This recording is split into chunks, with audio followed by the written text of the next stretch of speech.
The Tomb King's extended mod adds a massive number of new units to the Tomb King roster. From the new legendary lords to unique Regiments of Renown, there's a lot to get through, so let's waste no more time and dive right in. Also, this video is sponsored by Instant Gaming, but more on that later. First up, we have the lords, starting with... I hate the Tomb King names.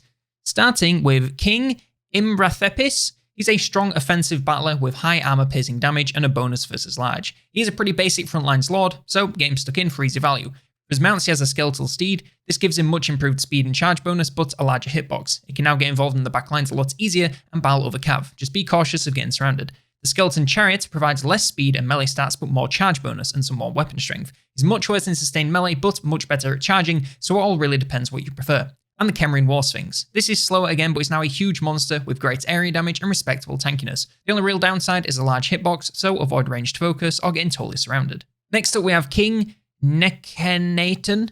He has less armor piercing and overall damage than the last guy, so a little worse of a battler. Still a basic frontlines fighter, just pick weaker targets. For his mounts, he has the skeletal steed, the skeleton chariot, and the Cavalry War Sphinx. Prince Rakath III is gaining some defense and a shield, making him a little tougher to most forms of damage. Add the bonus versus infantry, and he's another decent frontlines damage dealer. For his mounts, he's got the skeletal steed, skeleton chariot, and the Cavalry War Sphinx. King Amenemnetum. He has the same melee stats as Imbrathepis, so works just like him in frontlines combat. He's also a caster of the Lore of the Deeps, so brings some unique magical power to the Tomb King lines. Plus, if he's about to die, and you've got to the third tier of the Realm of Souls, he can summon a Necrolith Colossus to help him, though with that much health he normally dies anyway, making the window extremely small to use this ability, and kinda limiting the amount of use that you actually get out of it. Still, a free unit is a free unit. For his mounts, he has the skeletal steed, the skeleton chariot, the Cavalry War Sphinx, and the Royal Tomb Bark. This is a slower moving ranged warship similar to the Dwarf Thunderbadge, though nowhere near as powerful. Range damage is decent but not the most armor piercing. Melee remains strong in the damage department but very risky with low defense and a very bulky hitbox. Sehenesmet, Vizier of Qatar, drops some melee power over the others but is still a respectable fighter with high damage versus infantry. He's also a powerful spellcaster with the Lore of the Nehekhara, so is a strong hybrid lord. King Rupesh VII is a little tougher and more confident than Rakath but works more or less the same as a decent frontlines fighter. He has a skeleton chariot and a Cavalry War Sphinx. Queen Rasut is a strong battler with low armor but high defense, making her overall okay in the defensive department. Damage is decent with good attack and high armor piercing damage and anti-infantry. She also has a mix of the Lords of Beasts and Shadows, so makes her a very strong hybrid lord that can do a bit of everything. She has a skeleton chariot and a Cavalry War Sphinx. And lastly, the new generic lord type, the Lich High Priests with Lore of Death, Light, and Nehekhara. They have a little more HP melee stats than the heroes, but are basically the same as far as battle usage is concerned. Mounts have the skeletal steed, the skeleton chariot, the Casket of Souls, which is an artillery piece just like the Regiments of Renown, but can also cast spells, and the Royal Tomb Bark.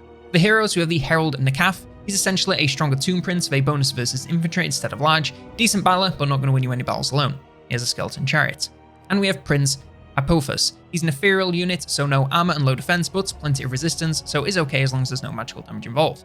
Melee power is pretty strong with high attack, armor piercing, magical, and armor sundering attacks. He also has access to the Lore of Death, as well as some unique spells, some added damage and summons. However, what I'd really like to talk to you about is how to summon more games to your backlog without needing to take out a loan the size of the national debt, and that's where Instant Gaming comes in. Look folks, I cover games professionally, which means buying them is technically a business expense, and even I fall over at some of the prices that we see of these modern games, and don't get me started with these special editions. The fuck you mean WWE 2K24 is £105 just so I can play as Macho Man Randy Savage in his WrestleMania 6 attire? I just want to do Jimmy vs Jay, the greatest match in WrestleMania history, and that's where Instant Gaming comes in. They have any game you could ask for, on any platform you could play it, at the best prices you can find anywhere. We're talking new releases like Dragon Age the Veilguard for 22% off, as well as ancient, crusty relics like GTA 5, which is 11 years old at this point, for 67% off.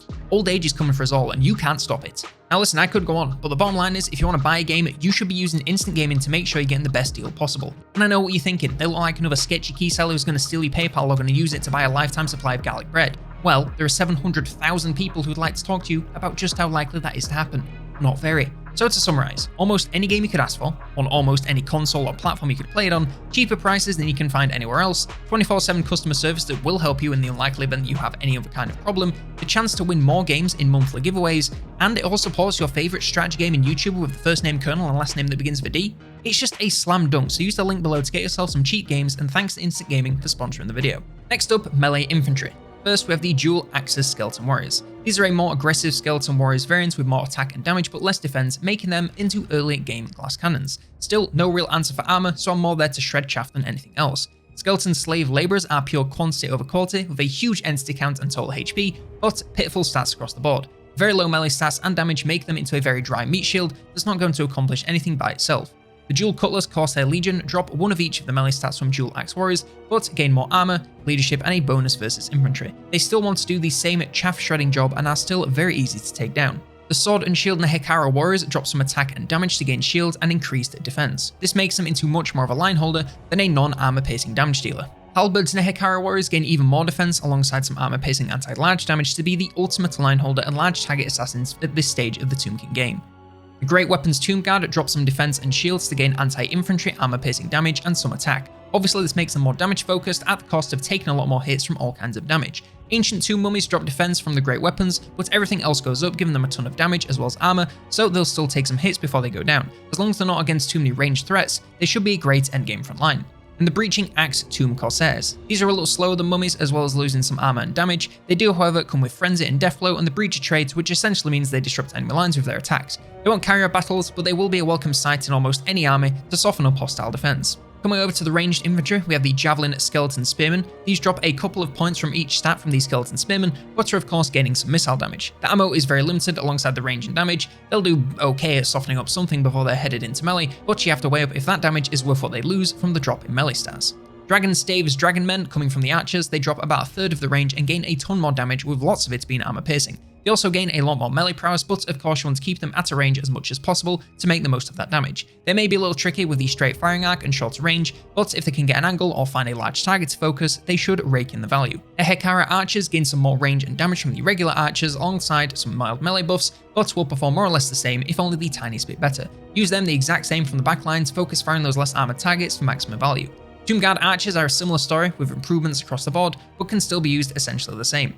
Royal archers have more incremental improvements, but we're now gaining some armor piercing and poison damage, making these a lot deadlier. They can still be used pretty similarly, but now you can focus 5 for massive damage on pretty much anything, or spread their damage to make the most of those poison effects. And lastly, the Royal Guard. Not as much damage as the Tomb King archers, but gain a lot more melee power with some respectable defense and damage. If you want to doom stack up one unit type, these would be an okay choice, since they really can do it all, but personally, I'd stick with other units that do each of their jobs better. Coming over to the Cavalry and Chariots, first up we have the Sword and Shield Skeleton Horsemen. These drop stats almost across the board, keeping the speed and gaining some defense. They also swap to anti-infantry, and all this makes them slightly better in sustained combat, but only really against very weak units like backline ranged troops, as their stats are still pretty pathetic. The Royal Chariot Guard lose HP, then improvements to everything but armor and speed over regular skeleton chariots, have vicious infantry charges with massive damage and charge bonus, so keep them on the move for huge value. Great Swords Tomb Guard Horsemen, aside from speed and dropping shields, these are a massive improvement over regular skeleton horsemen. They have decent melee stats for cav alongside some strong armor piercing damage. With the high speed, they'll be a threat for any backline and even the backs of some front lines. As long as they don't get bogged down and totally surrounded, they should do well almost anywhere. Halberds Tomb Guard Horsemen drop a little defense and a lot of armor piercing to gain more charge and anti-large bonus. A little bit of a strange pick since they'll be worse against anything with lots of armor regardless of the added bonuses, but if you need to hunt low armor large targets, then I guess go right ahead. And lastly, Nehekhara Knights. These are improvements across the board from Tomb Guard Horsemen with huge melee stats and damage. They're excellent all-round cavalry units capable of dealing great damage with charging or sustained combat depending on the target. The only wrong way to use them is to not use them at all. The one and only missile cavalry unit is the Nehekhara Horse Archers. Slight improvements from regular horse archers, but can be used pretty much the same. A nice addition, but hardly going to shake up the meta. Coming now to the constructs, first up the Serpent's Guard. These are essentially more poisonous sepulchral stalkers. They drop a few entities and some weapon strength, but gain improvements to almost everything else, including much more range, ammo, and speed, making them much better flanking range troops. They can still do decently in melee, but the ranged is where it's at for the most damage possible with the least risk. Ushabti Ancients are a similar story with less entities but improved stats. These are great anti-large monsters with bonus damage and armor sundering attacks to soften whatever they hit for everyone. They're extremely tough as long as they're not totally surrounded, and a great frontlines monster or large target hunter. Sand Snakes Sepulchral Stalkers, try saying that 3 times fast, drop the range damage to gain a bunch more in the melee department. They're a real flanking threat and will do pretty well in most melee combats you put them in, as long as they're not being focused or surrounded. The Necrolith Colossus is like a buffed up bone giant that's melee only. Extremely tough for such a large unit with tons of armor and respectable melee stats. Damage is also pretty great with high attack and armor piercing anti-infantry weapon strength. Get them in your front lines dealing damage and they'll clean house as long as they don't get hyper-focused by armor piercing ranged. The Colossus Bow Hero Titan drops some attack and weapon strength from the regular Hero Titan and gains the Bone Giant range damage for one hell of a powerful all-round unit. Use it from a range or in melee or for spell support, it can truly do it all.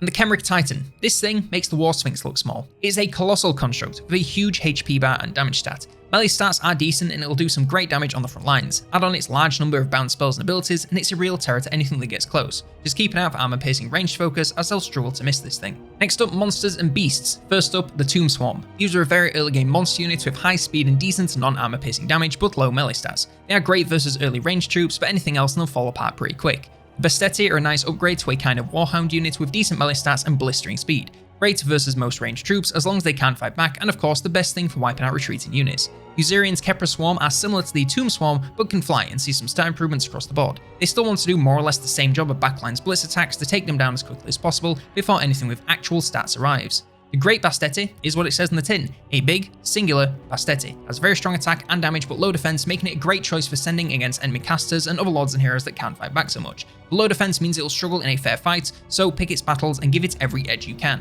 And lastly, the Skeleton War Elephant, a slightly buffed mammoth from Norska with constantly firing ranged troops on the back for a little more value. Get in the front lines fighting, and as long as it doesn't get surrounded or focus fired, it should do just fine. And lastly, the artillery and war machines. First up, the Bone Thrower, a weaker, bony eagle claw bolt thrower in the sense it has two ammo types for large and infantry targets. Has a decent long range and curved firing arc, so can soften up enemies a long way off, but will likely struggle to carry out battles, especially as the game goes on. Of course, keep it well back and out of melee, otherwise it'll literally turn to dust. And lastly, the Tomb Bark, similar to the Lord Mount but basically useless in melee, so you want to focus on that range damage and placing it around the front lines to make the most of its auras to damage enemies and protect allies. A bit of a weird unit, but it can be useful if you cluster your army around it. Now we come to the Regiments of Renown, and there is a huge number of new ones, both shared by all factions and exclusive to certain factions and landmarks.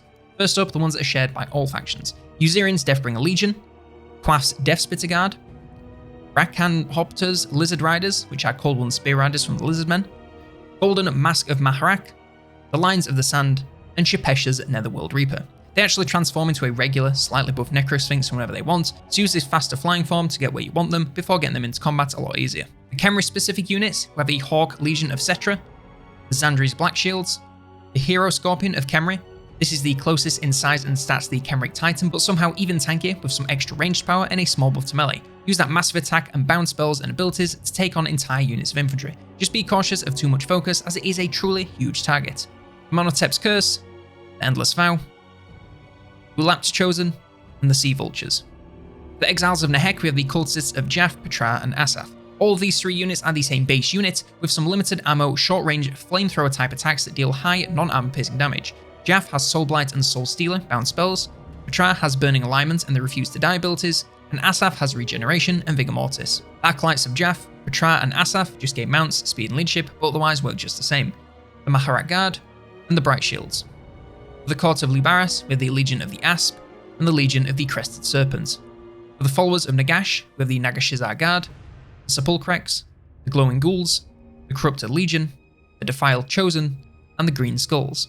And lastly, for some landmark units, we have the Giant Kepra Swarm. These are a much smaller entity count than the regular Kepra Swarm, but with more damage and toughness, making them a lot tougher and threatening even with the limited numbers. The Bronze Host of Kassabar, Uzirian's Kepra Riders, similar to the Giant Kepra Swarm, but with riders for a little bit better in melee, and have some nice range damage.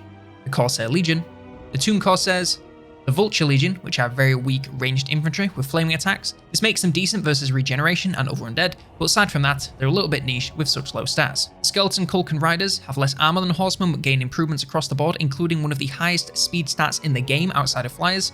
Great early charges with decent bonus and base damage. Melee stats are okay, but I wouldn't have them fighting anything that is actually meant for melee. And the Heavy Kulkan, the same unit, only better across the board with the same great speed, but much better melee stats and charge bonus. So it does the same job, even better, no complaints. And lastly, the slightly lackluster Lord of Nehekhara is staying the same, but now your lords and heroes can pick up some extra spells once they reach the later levels. They can choose from one of three options: a highly damaging bombardment, a skeleton warrior summon, or a hefty boost useful for charging units. Alongside this, they can also pick up some direct damage and debuffs, making your casters extremely powerful in battle at an extreme cost to your winter magic. And lastly, for some closing thoughts on the mod. This mod adds a frankly absurd number of new units, and you gotta respect it. Even if CA came back and gave the Tomb Kings another DLC, the chances of them feeling quite as complete as they do here are pretty slim. And this isn't just adding units for the sake of filling out the roster. Most additions actually fill certain gaps in the army and make them feel a lot more complete and well-rounded. Now sure, the balance may be a little bit wonky in some areas since the faction has hardly any weaknesses now, but honestly I don't really care all that much since I don't think it matters so much in single player.